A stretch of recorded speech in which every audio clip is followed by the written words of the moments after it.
A lot of people ask about how God can be Trinity, Father, Son, and Spirit, all God, and yet not three gods, but just one God. How does that work? Now, of course, we've got to think about what we are able to understand and what we're not able to understand.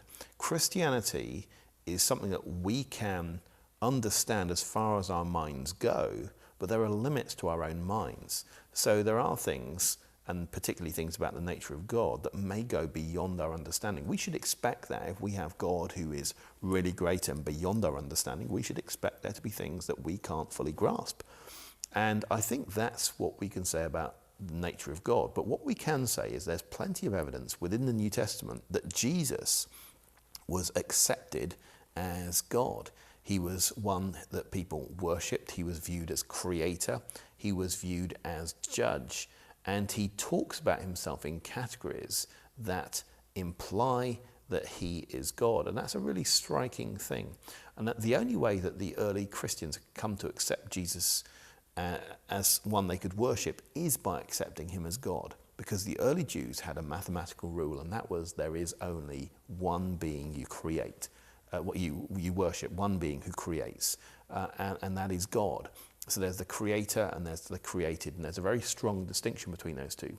So if they come to worship Jesus Christ and accept him as creator, it's clearly because they've accepted that he himself is God. Of course, there's a stumbling block to that. How can someone who looks like a normal human and then who dies a really shameful death, how can that person be the one true God who made everything? That was a big stumbling block, but at the end of the day, the evidence of the resurrection was so great that people had to accept that. So I'd want to say that we should start with understanding Jesus as God, the Holy Spirit as God, and the Father as God.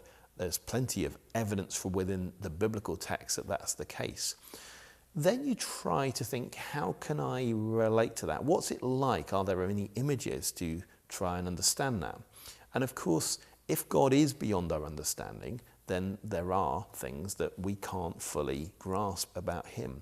But what we can say is that we can understand that there is a one being who is God, and that not only does he manifest himself in three different forms, but actually he himself is in three persons.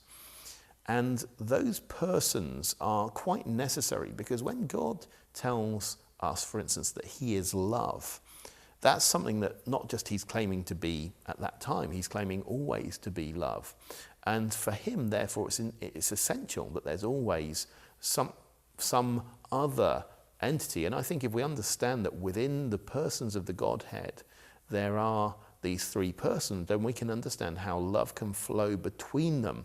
There's only one God, there's only one being of God, but within God, we can nevertheless see three distinct persons. And I think that fits very well with God being love.